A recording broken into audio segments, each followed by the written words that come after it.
সকাল থেকে দুপুর পর্যন্ত আমি কি কি করব সবই আপনাদের সাথে শেয়ার করব। অ্যান্ড আসসালামু আলাইকুম, কি অবস্থা সবার, কেমন আছেন? আলহামদুলিল্লাহ, আমরা তো খুবই ভালো আছি। তো আমি আজকে সকালে যা যা আর কি রান্না করছি আপনাদের সাথে একটু একটু করে শেয়ার করতে আসি। এখানে আমি রুটি বানিয়েছি, এখানে গরুর মাংস ভুনা, আর হচ্ছে আমি একটু পিঠা বানিয়েছিলাম, তো সেটাও নিয়ে নিলাম। এখন আমি আর আপনাদের ভাইয়া খেয়ে নিচ্ছি সকাল সকাল। আসলে সকাল সকাল এত কিছু রান্না করা হয় না, মাঝে মাঝে আর কি দুই এক সময়ে হয় না যে একটু ভালো কিছু রান্না করে স্বামীকে খাওয়াই। তো সে কারণেই আমি তাকে একটু সারপ্রাইজ দেওয়ার জন্য আমি সকাল সকাল উঠে পড়েছি, আমি এগুলো রান্না করে নিলাম। এখন তো আমি আপনাদের ভাইয়া খেয়ে নিচ্ছি, এরপর আমি দুপুরে রান্নাটা করে নেব। তো দুপুরে আমি এই যে তেলাপিয়া মাছ দিয়ে, আলু দিয়ে, টমেটো দিয়ে, বেগুন দিয়ে ভুনা করব। খাবারটা খেতে খুবই ভালো লাগে, আমরা খুবই পছন্দ করি। তেলাপিয়া মাছ তো আমার কাছে অনেক ভালো লাগে, আর এটা তো অনেক বড় সাইজের একটা মাছ ছিল। মাছের পিসগুলো না আসলে অনেক বড় বড়।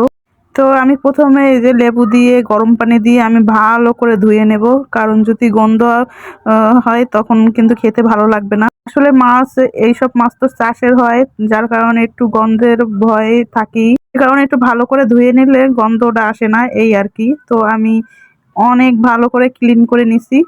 তো এরপর তো আমি মরিচের গুঁড়া, হলুদের গুঁড়া, লবণ দিয়ে আমি এটা ভালোভাবে ভেজে নেব, লাল লাল করে। আসলে মাছটা কিন্তু অনেক ফ্রেশ ছিল, অনেক মজা হয়েছিল, কোনো গন্ধ আসে নাই।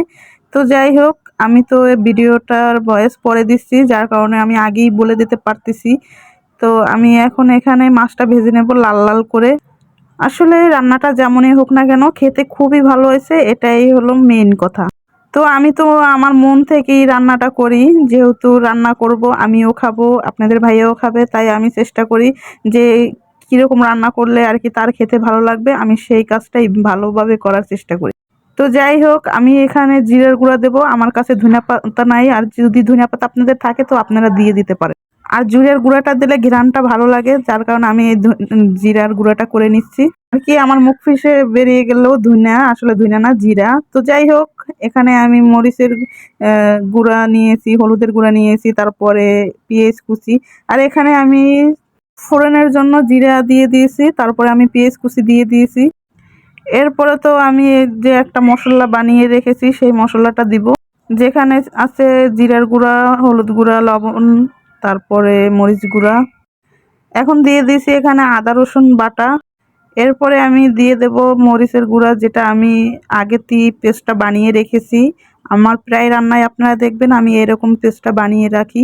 এরকম বানিয়ে রাখলে খাবারটা আর কি স্বাদ হয়, তরকারিটা খেতে দারুণ লাগে। আপনারা এরকম খেয়ে দেখবেন, অনেক ভালো লাগে।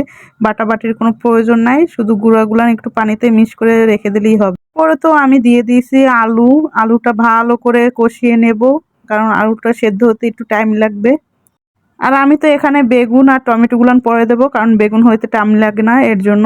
এটা দেখতেই অসাধারণ হয়েছে, তাই না? দেখুন কত সুন্দর, অনেক লোভনীয় লাগতেছিল। দেখতে যেরকম, খেতে তার চেয়ে কোনো অংশে কম হয়নি। আসলে নিজের খাবার কথা নিজে না বললেই না, আসলে কিন্তু অনেক মজা হয়েছে। অনেক ফ্রেশ ছিল, মাছ থেকে কোনো গন্ধ আসে নাই। তো যাই হোক, সবাই এরকম রান্না করে খেয়ে দেখবেন। তো সবাই অনেক বেশি ভালো থাকবেন, আর আমাদের জন্য দোয়া করি। আর আমিও সবার জন্য দোয়া করি, সবাই অনেক বেশি ভালো থাকবেন। আজ এ পর্যন্তই, আল্লাহ হাফেজ।